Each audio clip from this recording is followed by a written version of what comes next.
beloved Boss Mike Cervera. Alam nyo, naniniwala ako, drama lang ni Robin Padilla yan eh. Yung sasabihin niya na, ayan, nadidepress ako kasi dito kay kay Bato at saka kay Bongo na baka kunin na ni ICC. Kalokohan yun, mga kababayan. Huwag kayo maniwala dyan. Putik na yan. Maniniwala kayo doon? Oo. Hindi totoo yun. Putik na yun eh. Nagkasyala eh. Sabi ni Leonora de la Cruz. Puro ba panganay ang puro ba panganay ang anak mo? Hindi naman lahat. Artista, Boss Mike, kaya nagdadrama. Sabi ni Robin, sasamahan niya daw sa kulungan si Digong at Bato. Totoo! Lahat naman yan, tatlo yan, parehas gunggong yan eh. Si Bato, si Bongo, si Robin Padilla. Si Elso Taa. Puro gunggong yan, puro salita lang yan. Sasamahan. Sabi rin ni Bongo yan eh. Eto. Ibigay natin. Total, nandiyan ka naman at nabanggit mo. Nasaan ba yung si Bongo? Sinabi ni Pangulong Duterte. Tandaan niyo yung mukha niya, no? Tingnan niyo, Dati, mga kababayan, yung ngipin nanggigitata, Grabe ka, Bongo. Nung araw, no? Para ka lang magbubuti.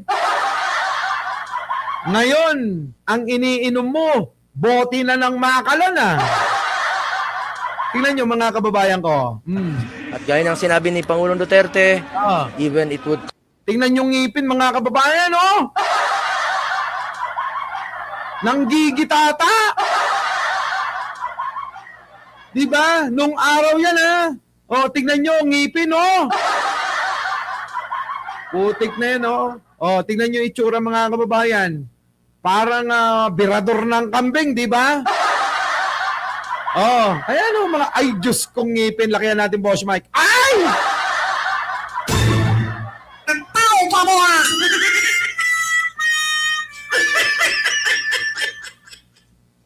Titigan yung maigi. Grabe, no, mga kababayan, tingnan nyo yung ngipin ni Bongo. Pero ngayon, mga kababayan, hindi na ganyan. Siyempre! Social na eh! Ayan, ayan, pinakita ko lang. Eto na, mga kababayan ko. Mga kababayan, ewan ko ba, mga kababayan, bakit sila ganyan, Grabe yung ngipin, nakakadiri. Kaya alam nyo, mga kababayan, alam nyo ba kahit 2 araw kung hindi mag-toothbrush, mabango pa rin ang bibig ko. Maniwala kayo, 2 araw na akong hindi nagto-toothbrush. Kung laplapin ako ni Jenna Angeles, nagtataka nga sabi niya, bakit hindi bumabaho bibig mo? Siyempre, nasa hygiene yan eh. Diba? Dito, ewan ko na lang. Ewan ko, mga kababayan, bahala kayo dyan. Ito na. Pero dito kasi talaga, mga kababayan, eto na, mga kababayan ko, pasok! At gaya ng sinabi ni Pangulong Duterte, even it would cost his freedom someday, ay gagawin niya po ang lahat para sa Pilipino. Ako naman, dahil alam ko pong ginagawa ni Pangulong Duterte ang kanya... sabi niya, mga kababayan, ako naman, dahil alam ang ginagawa ni Duterte daw, yung Pangulong Duterte niya, Yung trabaho para sa Pilipino, sasamahan ko po siya kahit saan. Kita nyo? Ano sabi nito ni Bongo? Sasamahan daw niya si Digong kahit saan. Pero eto na yung pagkakataon para masamahan niya. Bakit dumidepensa ka pa? Di ba, no? Di ba, Kian? Ikaw? Sasamahan daw niya eh. Ano sa palagay mo, Teresita Tan? Sasamahan daw niya Maring Linda. Kung inyo naman ho na titignan ngayon, para hong sinusukan na ho nila si Digong, lalo na ho yung si Bato. Ano sabi ni Bato? Parang tatay ko na siya, Eka. Ha? Kaya kahit saan siya magpunta, kung yun ang kapalaran nilang dalawa na mapunta sa dahig, makulong sa ICC, sasamahan daw niya. Sabi naman ni Robin Padilla, kapag ka daw si Bongo ay si Bato ay kinulong sa ICC, sasamahan din daw niya. Ang tanong ngayon, Robin Padilla, makinig ka. Oy, naalala ko yon, di ba? Naalala ko yon. Naranasan nyo yung panahon. Yan tandaan nyo yung mukha nito.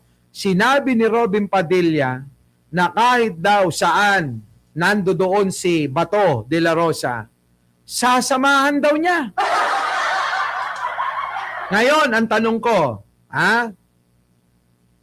unang-una, nagtatago si Bato, bakit wala ka dun sa pinagtataguan niya?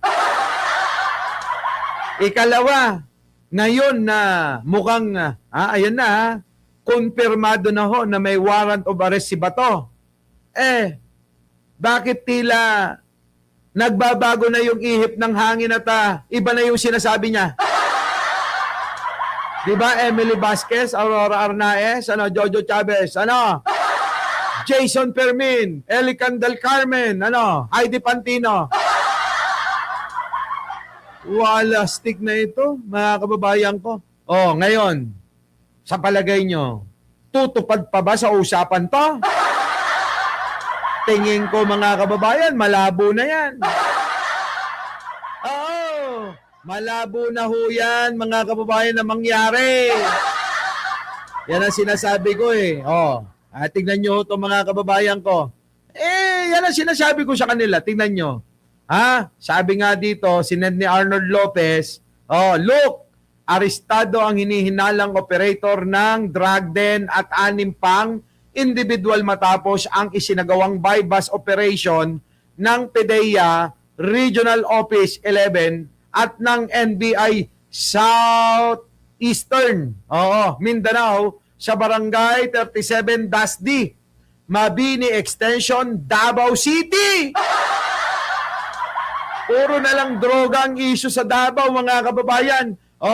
Nitong Biyernes, Pebrero 13, 2026. Bago Valentine's Day.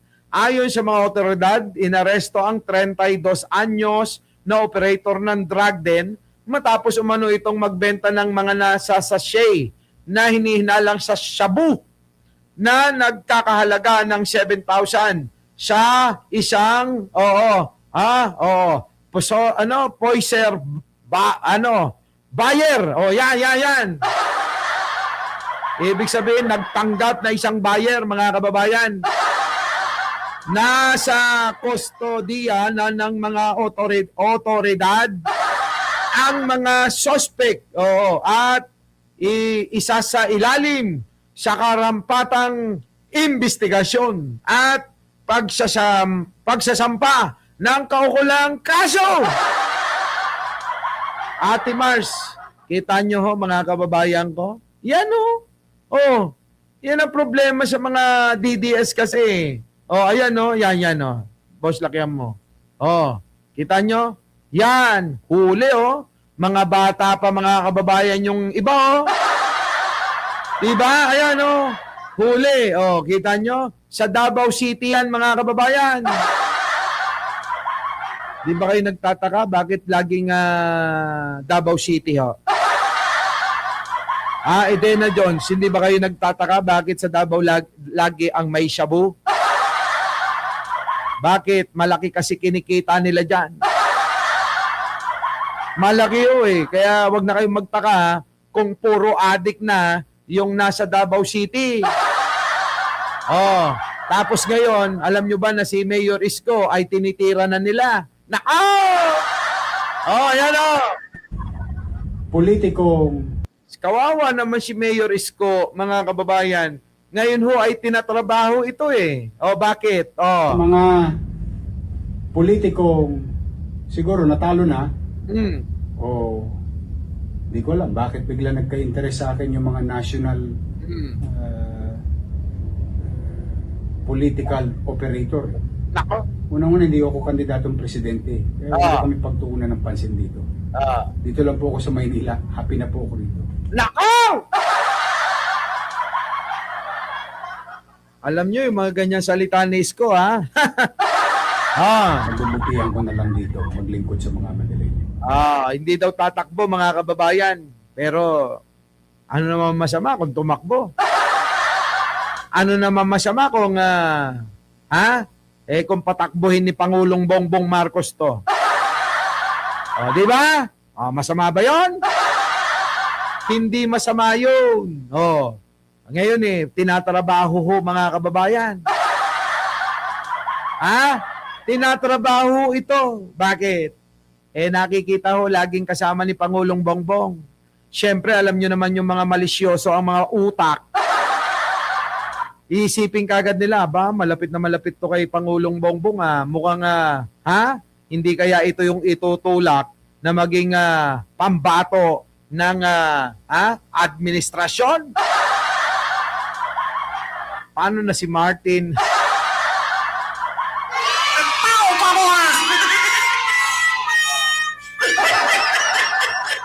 Di ba?